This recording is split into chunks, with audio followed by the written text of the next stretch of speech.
Hey everybody, it's that punk Joe Cassidy here, and I finally got time around to do my commentary for my first Joe Cassidy review. Yeah, that special kind of review that I kind of wanted to, pull off the project of one of those comedic reviews that you find from that guy with the glasses, Spoonie, of course, or the Spoonie one, or the Spoonie experiment, whatever you want to call it. Because I really admired them, and I still do to this day. I constantly watch them all the time. And, I wanted to show myself that I could do it too. So, bam, here we have a really bad, I don't know, a B fantasy knockoff movie. And it's full of a lot of easy opportunities to make fun of, and of course the Beauty and the Beast reference, as I pulled up there. Just to let you guys know, I try to have a physical copy of every movie or clip that I try to use in my review. If I have a lot of, outside clips and stuff, I usually just find it off YouTube and then use keepvid.com or yeah, and I just borrow it for that moment, but I definitely do not advocate piracy. I try to have a copy of every movie I have, and it's something I learned that if I'm gonna do reviews, it's a sign of respect. So, all right, with that out of the way, so this fucking movie, it goes back to my first year in England. And as you don't know, I'm here currently in England, but we're going to be moving back to the States soon. And, of course, it was, me and my spouse, Mrs. Cassidy, were, dirt broke or trying to save up, and we didn't have anything to do. So, of course, we had the internet, and we wanted to watch Beauty and the Beast, but we didn't have the DVD at the moment. But I ended up finding this piece of shit movie on a free video site, and I swear to God, it was like karma drop kicking me in the face. And it was worth it though, because this is one really enjoyably bad movie, and I'm not lying when I say that at the end. And I was really glad to show it to other people. As you can see from the dedicated in the comments, a lot of people helped out with jokes in this video. So again, I give credit to you guys. You guys helped make this video possible, because I'd been working on a script before, but it just never came around. But I'm not a very good writer, so that's why I'm kind of on my feet with my next review, Rurouni Kenshin. So spoilers.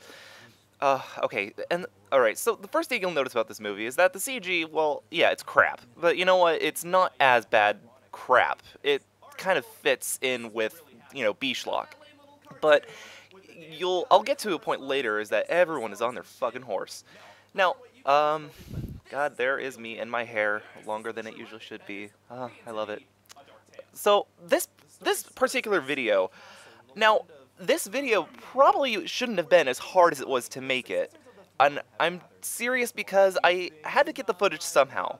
And for me, I also get my movie footage from putting it through VLC, and then just putting it into my whatever editing software I have at the time. But sometimes there is that safety protection where it doesn't let you open up the file entirely. So in order to dodge around that, I just put it through Windows Live Movie Maker, let it basically upload as a different movie file without the protection. The dumbass thing I did this time, though, was that I ended up remaking the movie file as a movie file rather than just made for internet, where it's like half the size and twice as fast. So the reason why this video took about maybe more than half of the month of January to make is because I had to edit on my wife's old computer, and that thing hated editing videos. Everything was choppy, and I was working with a file so big, working around, that I couldn't get a clear, flowing grasp of the movie. I was literally in the dark trying to use sound to cut at the right spots. So this is, kind of impressive, but it does kind of show how a lot of things are uneven. I cut to the next joke really fast, or there might be spaces in between, this and that. But I probably could have come out with this video faster if I wasn't ridiculous, in trying to think, well, if I make the file bigger, it'll look better. I want all that quality. And yeah, the quality's still there, but, that quality will always show in Vegas. Sony has really good editing software. Now, about my editing software, yeah, I used Sony Vegas Pro. I don't anymore, because now I have a new computer, a nice, awesome computer that gave me Movie Studio Platinum 12.0 for free. Well, not really for free, I paid for the computer, but now it's legit. And it's pretty much exactly like Sony Vegas, except now a lot of things are easier, a lot of things are made a little bit more basic. I mean, sure, it still has some problems, but, you know, it's editing software, and it gives me HD every time, so whoop-de shit. Uh, okay, so Estella Warren.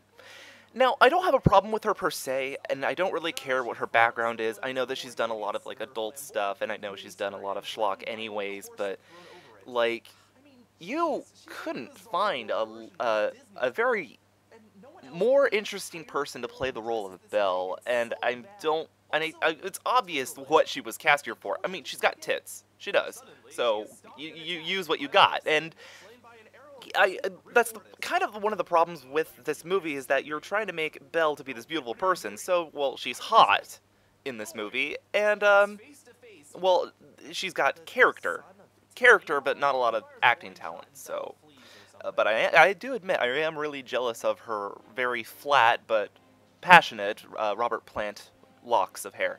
Oh, these fucking horses. Now, I'll say a little here. This movie loves horse riding. Like, you see people riding horses 5 times, at least, in this movie, but there's even a montage of slow-moving horses that I make a joke later in the video about, like, the ruins with flashbacks in them. There's fucking, like, a minute of people riding on horses. And, yeah, I know, I kind of repeated the joke. I used the Monty Python track for the first horse riding scene, and then the Lord of the Rings for the next one, but, goddamn, it really pads the movie. You know, there is a lot of, like, padding in this movie, but you can obviously tell why. It's kind of crap that way. But, hey, you know, do what you do. And, oh, Vanessa Gray. I swear to God, I'm not even lying about this. She is beautiful in this movie. And I also kind of feel bad for coming out like a horn dog in this movie. And kind of, I don't want to sound like I'm demeaning women, because Vanessa Gray, she's amazing in this movie. She is so entertaining to watch. She's got, like, these... She just fills the role of this evil witch so well, and she loves to do it. Oh, damn. She pulls off that long dress, too. She doesn't have to dress like a skank. Like, seriously, they made Belle in this fucking little toot suit of pink and brown, but, you know, Helen the Witch, no, she gets full black mascara and this nice dress and stuff. You know, she is one evil hoe, but we love her. I love her, you know, and of course, she kind of contrasts with our main villain here, Rupert, or Gaston, as I claim in the film, and he is, God, he's just so fucking boring to watch. Like, of course, I mean, you had to throw in Vanessa Gray to make this asshole look tolerable, at least. And of course, now we got Vanessa, now we got, shit. So, working on this video, like, of course, it was a really good milestone for me, so I decided to call this one a Joe Cassidy review, compared to my earlier stuff before, which is mostly, like, vlogs, and, you know, talking without a script. I really wanted to come in the new year to make this video about being professional, being a little bit more stable, because I come, as probably as other, you know, vloggers or maybe reviewers come to know, is that when you come to 2 different ways to make a video. If you're talking about something like a movie, let's say that you're making a movie review, but you want to just either vlog it or you want to script it. Well, the problem with vlogging about it is that you could talk about pretty much anything and you can get on a roll, but for me, like, I lose track of mind. You might end up rambling about something and you might not remember where you were in the first place. So it just becomes a giant mess, and then you have to, you know, keep editing and jump cutting, which I've pretty much accepted in my life now, despite my my jokes made on how not to make a vlog. And then you have your written review, which is like, well, everything's all written down. Now you have to act it out. Like, you have to make it seem natural. You have to make it, you know, as long a clip as possible, unless, you know, something's funny. Like if you, oh, Jesus Christ, this fucking scene. One of the worst, one of the not so bright moments of this film, where I can't believe I pointed out this fallacy of Beast, like, ripping off someone's head when they're like, oh, he's the crossbow user. Well, fuck, you try ripping off someone's head with a crossbow? Like, shit. Like, get your facts straight. You know, you make the beast a beast, an animal. That's what a beast is. And this poor guy, this, like, these assholes just sort of stand around looking at, like, well, we can't do anything else, so fuck it. Dead. And excessive use of gore in this movie, but, you know, that's how edgy it wants to be. Right. I'm sorry, I'm totally off track, but, you know, making a review. So, yeah, you could either do it by script, where it's very formalized, but you got this whole mountain of pressure to do it right. Or you could just vlog it and freestyle, but now you have to keep fixing up all your mistakes. Maybe that's just me, but maybe others feel that too. So, this actually ended up pretty well now that I look back on it. It's been a couple of months since I've actually looked back on this video, and I listened to it before without the audio. And of course, I've listened to this before with audio, and right now I'm doing this without. And it's not that bad. Like, I really need to give myself more credit because I'm one of those confidence kind of people. This is not that bad when it comes to my acting. I usually don't have a lot of faith, or I haven't had a lot of faith in my acting ability lately, and that's probably because I've not been in school, or I just, except here, no, I don't like this part. It's fake laughter. It has to be the hardest thing to do, because after doing this, I can't stand my gaping mouth, and you can pretty much tell the echo of this is not real. But I do like the follow-up skit. This is something that I really did come up with on my own when I was riffing the movie originally. Oh god, that hair is awesome. So, I'm sorry, I'm getting distracted by my hair. And Kaiba in the background. Hi, Kaiba. As you notice in most of my videos, I always try to keep that blanket behind me. The rose and skull blanket, if you will. That was actually made by my wife. Back when we were going out, I think. It was one of my gifts for either Christmas or for my birthday. One of the two, probably both. I mean, I've gotten plenty before because she loves making those blankets. You know, you just go to Joann's and you take out some fabric. And not talking about the movie. All right. The ruins. Yeah, like, there's, like, seriously, they'll toss in gore at any time. Oh my god, the recap. Slow motion riding. Fantastic. It's the only reaction I have. It's like, okay. And, man, like, they'll throw in gore whenever they can in this movie. And sometimes it's okay, sometimes it's really bad, because it really just looks like dye all over the place. But you know what? God damn it, they were trying. They really were. I can't say this movie is lazy. Not at all. Like, they actually shoot, like, on set. You never feel like there's...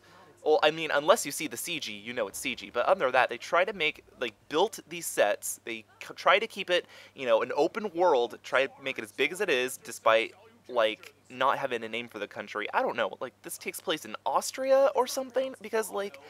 I think Helen of Osberg, I don't know where Osberg is, but that's really her full title. Whatever. So, yeah, this movie isn't lazy at all, and these actors are trying. Estella Warren is trying too, but she's just not that good, as you can tell from her demure lines of why did, like, you didn't kill me? Why did you do that? I don't know.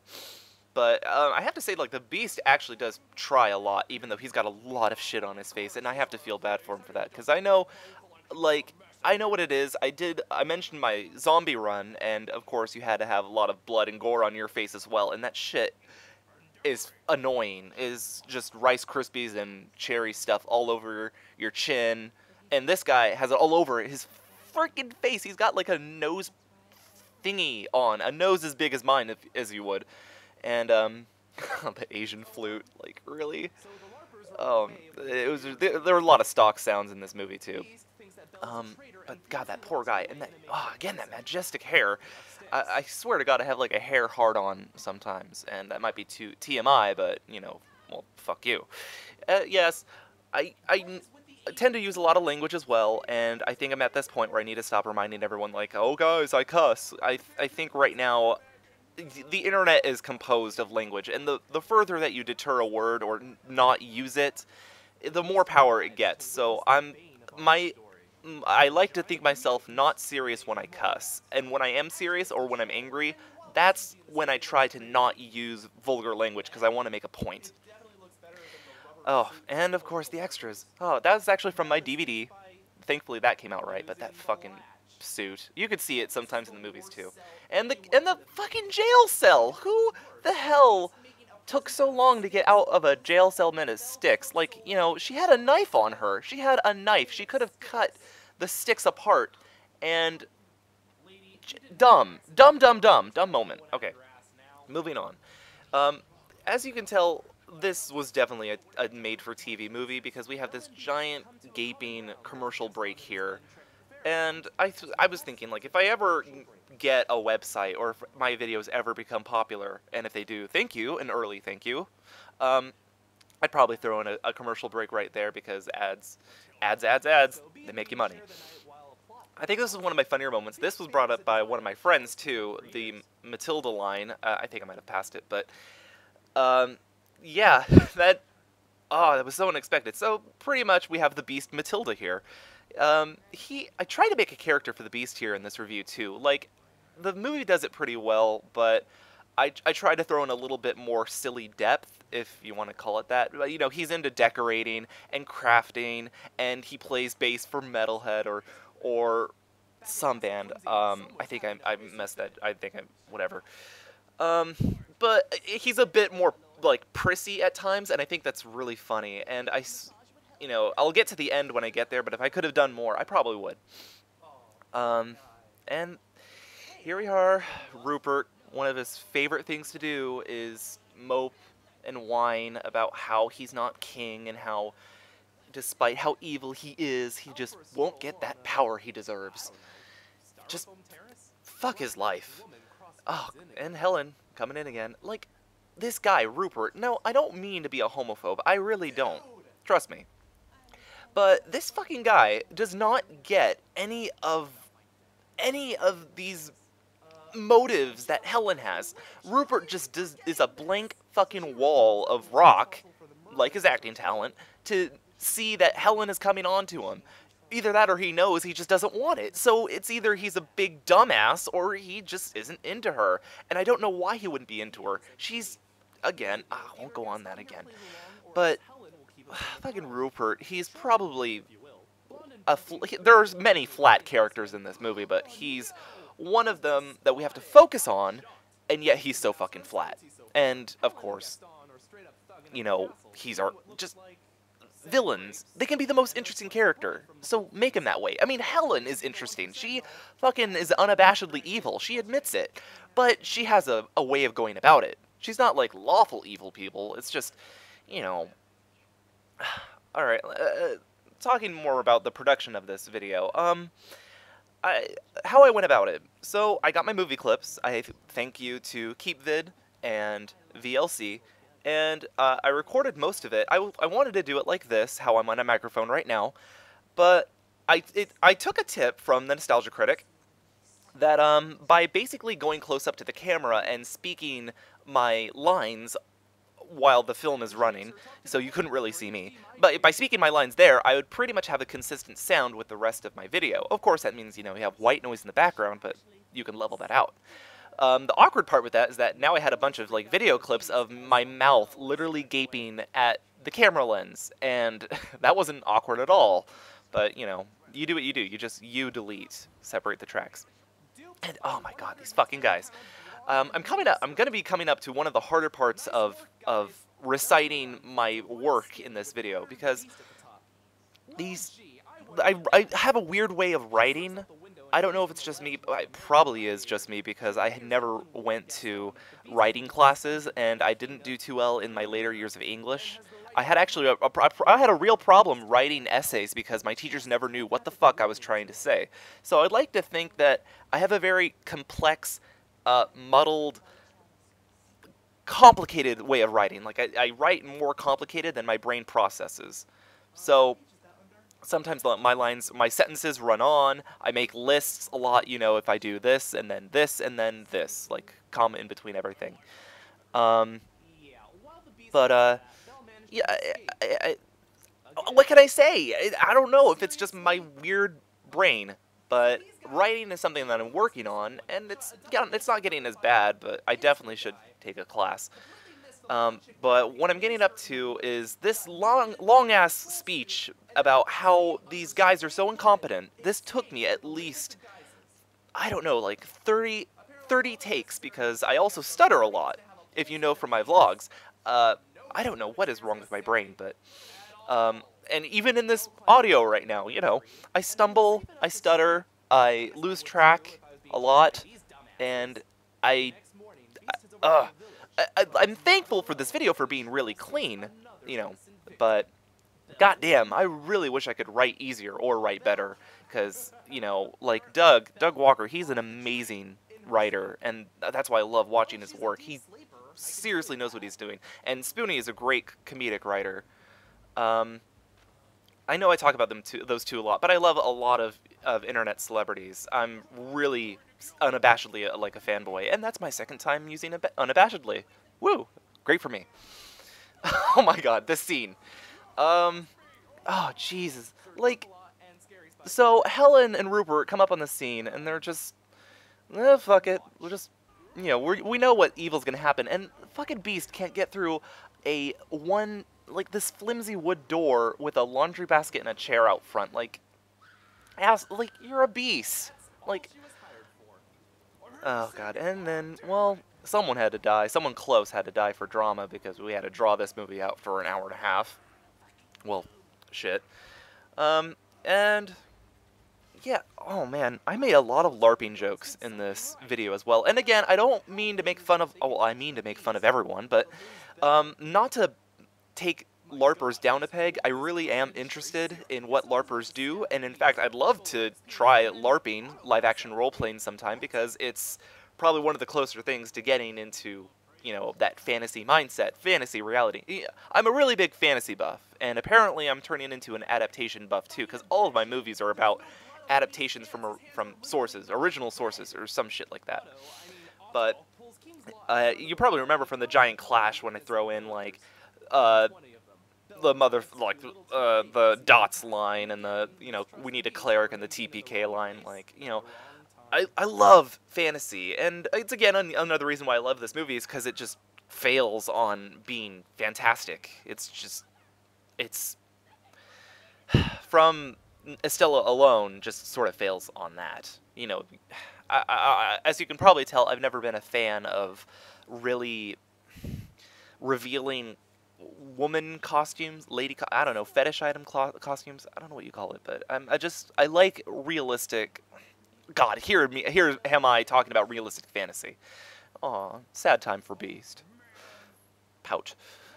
Okay, but for me, yeah, being a real fantasy buff all my life, I don't know, it's just something I've always liked. It's not necessarily always medieval fantasy, you know, I do appreciate a good sci-fi, as you know, but when it gets me thinking, when it actually feels plausible, workable, I'm not so much an extreme, like I guess a high sci-fi fantasy, like Mass Effect. I just don't get into it, because first-person shooter, not my deal. But, you know, I love watching a lot of, like, the costumes in this movie are also really okay, you know, other than Estella, but most of the other costumes, they're generically fantasy. I like a little bit more identity to it, but, you know, that's just me, and again, this is a B-grade movie. And, oh jeez, and fucking Otto defending the Beast here. I'm totally rambling right now, and I hope you guys are laughing about it, because, I don't know, I'm having fun. But, oh Helen, they don't know you like I do. I would be your evil king any day. Yeah, but she does she does fuck up a lot in this movie too, but, you know, whatever. She dies in a blaze of glory, or a bloodbath, you know. And here we go. This is the infamous scene I'm coming up to right now, where I used, as assumed, or as predictable as you can be, the Tale as Old as Time song.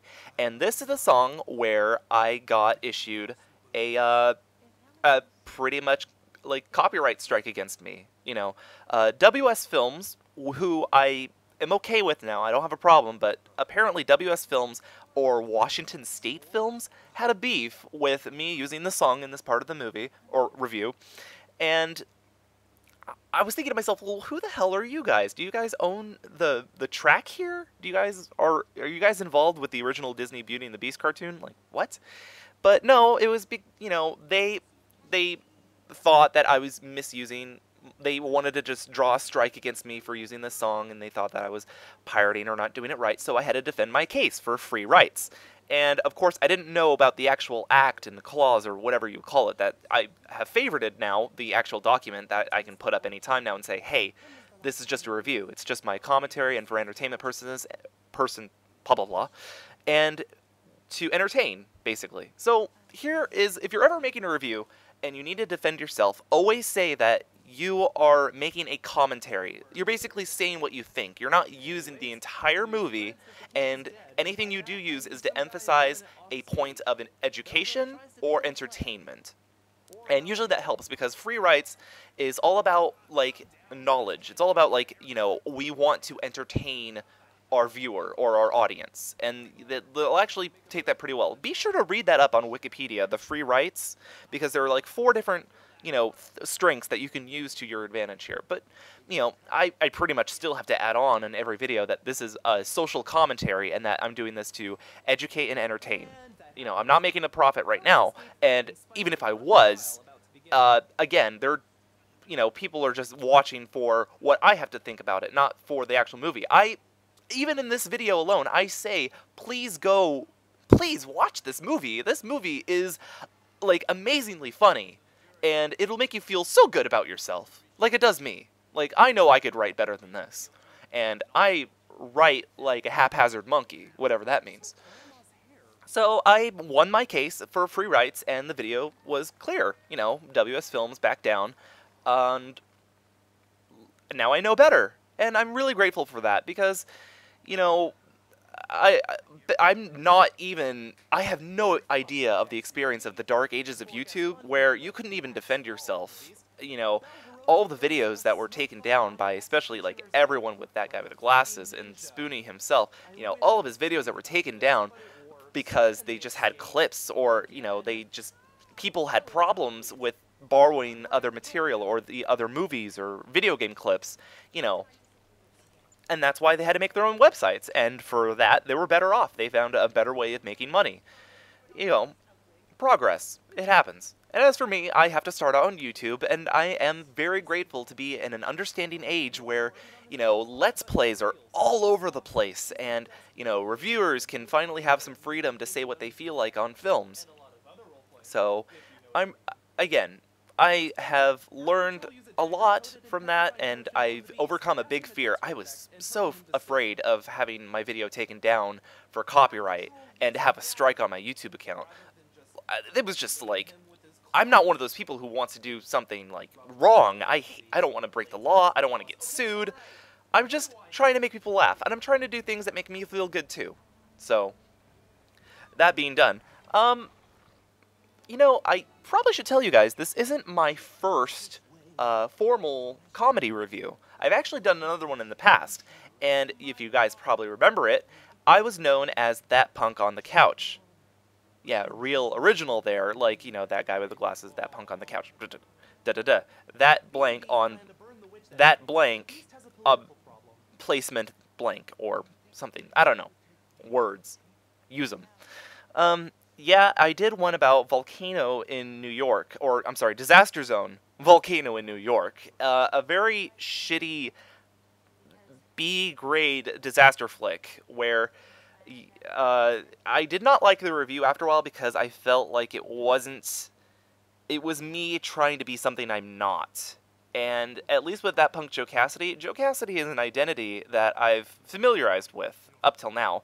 It's sort of just me playing as me.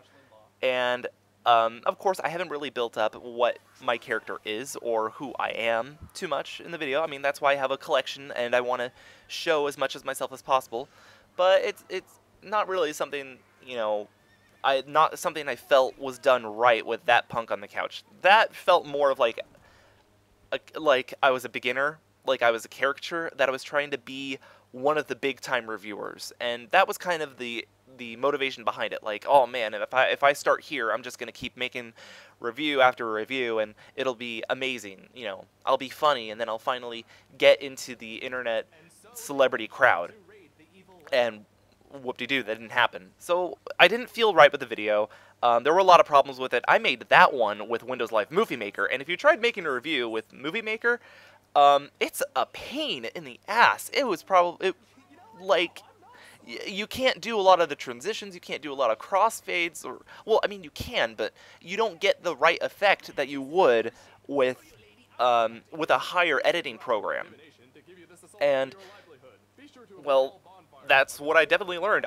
There was a lot of problems with it, and, you know, some of the jokes, too, I didn't have confidence in them afterwards, so I decided to just take it down, restart my channel, and start doing things that I felt would be more natural. And so I made Prometheus, because it was a movie that I had so many negative feelings about. And if you guys want to know a little bit more about how I feel about Prometheus now, it still sucks. I actually watched, like, that 30-minute video about the two guys talking about the reasoning for Prometheus, like all of the questions that floated across the internet, across Twitter and Facebook, about why Prometheus had so many plot holes or problems, more so. And these two guys were just answering them all off, and it pretty much, you know, in my opinion, it came off to, well, you just were thinking too much, or you just didn't get it because you're not a sci-fi nerd. And look, I understand that you wanted to let people know what problems they probably passed over or ignored or just didn't get, but if a movie like Prometheus has so many issues in the first place, does that still make it a really good movie? To me, no. And I guess I'm not that appreciative of a sci-fi fan, but I do like my sci-fi. I do like Total Recall, the original, of course. I do like Alien. I like Aliens. I like, you know, I have a means to an end when it comes to sci-fi. I'm not the biggest nerd about that. My genre is fantasy, but... So, about Prometheus now, I feel a little bad that I kind of bashed a little about our main character, Shaw, whatever her name was. I kind of bashed on how she was a Christian and a scientist, and then I remembered, or I was reminded, that even Einstein was a Christian as well, and he had his beliefs in God as well. And I can't believe I'm talking about God while someone is bleeding all over the floor. Oh, God damn it, give that man a paper towel. And of course we passed over Helen dying. How dare you? Or something like that, sorry. I kind of feel bad about bashing on Shaw for being religious because, you know, she was looking for the answer, and that's why she became a scientist in the first place. So, for that, I feel kind of bad. It's just, it was presented really badly in the movie, how she was just like, well, I wanted to create a team to go out and find... I'm sorry, I'm going to interrupt myself. Yeah, I used a lot of Disney here, and I have to give credit to another friend of mine who threw in the Simba reference when those two were bickering at each other. And I'm like, that works! Oh my god, how that works. Alright, I'll finish off on Prometheus. I feel bad for making fun of Shaw's religious beliefs. It's just, when you have a multi-million-dollar project on a whim of faith, it doesn't process well with me. And now we come to Orange Hat Guy, or I guess Crayon Head. And, oh, that guy, he's so cute. He does his best. There are so many times in the movies where it just cracks me up. That big fucking hat of his. And now we're coming up to the climax, because we didn't have enough of them in this movie. Oh, jeez. Man, how, like, that fucking hair, it's just always in his face. This isn't really a good commentary now, is it? Oh god, this fucking movie. So... God, I do admit, I had a lot of fun with this, but this was really a lot of work, and I probably just did it to myself. But, you know, I definitely learned a lot, and I wish there was more I could learn. Like, I really want to take a video class, and, oh, Jesus Christ. You know, the Beast is the kindest person I've ever met in my life. Like, Jesus, dude. Like, it's such a weak line. And oh god, the troll here. You know, I have to admit, the troll is okay in CG. Again, better than that fucking suit. Right, so this was a lot of work, and I'm really proud of it. You know, now that I look back on it again, it actually does have a feel of reviewer, if that makes sense. Like, you know, one of your internet reviewers. And, I don't know, people may have a different opinion if I'm copying someone, or if I just sound like someone. I have to admit, when I did this review, especially, I tried to sound as much as I could like Noah, or the Spoonie one, or Spoonie, Noah Antweiler. Again, after like I've read his movie reviews, his written ones, and my God, they're the funniest things I've ever come across in written verse. Just I'm such a fanboy. So yeah, I do admit that even during this review, I sound a lot like Spoonie. But, you know, I guess he's a role model for me, but a lot of internet celebrities are. And, oh, Crayon Head, yay! And, oh, he finally has that shit off his face. And the easily appeased villagers, the, like, most one-dimensional fish-eyed crowd ever. So, alright, my next review. You guys are probably wondering, but, I am slowly progressing on the Rurouni Kenshin review. Yes, as I hinted off at the end of Silent Hill, I'm trying to come across how to express Rurouni Kenshin right, and that probably sounds like bad news. Well, be prepared, and if you are true fans for listening to this, I thank you. But be prepared for some variation with Kenshin, because there's not too many jokes I have to throw with it, so it's probably going to be a bit more analytical. And, these fucking statues. Like, come on, guys. And it's just happy free time for all. Hooray! And, Jesus Christ, the final message just sucks. Like, and, you know, this was the real story that happened from the beginning of the movie. Oh, go fuck yourself. So yeah, that was Beauty and the Beast, a dark tale. And I wouldn't really call it that dark. It's just that they throw in, like, gore and stuff. And, you know, I'm surprised that someone didn't really, like, you know, take their top off. I don't know. It's definitely sci-fi bullcrap. This was definitely a made-for-TV movie, as I repeat again. But you know what? It's really funny that way. And now we come up onto my final scene, because I needed a way to end this movie, so I decided to just go all out and throw in a skit. And it's probably the worst skit I've ever come up with. Like, I wanted to, you know, basically have me walking through the woods, and I've got this fucking lamp, and I'm just kind of out of my delusional mind with a sword on me, trying to find the beast. And I made this map by myself, by the way, as you could probably tell. I do have a hand for art. See, pond. But yeah, I just came up with this idea of how to end it. Like, you know, I'm searching for the beast, and I can't find the beast, so I blame Lumiere, and... Oh, hear that? This is the sound of a lamp neck cracking. That sucks. So, yeah, trying to find beast. Can't find beast. Blame Lumiere. Go home because it's cold. This is like the worst plot arc ever. And it pretty much ends on that, yeah, you just wasted your time watching this tale as old as time thing. And that trip was real, by the way.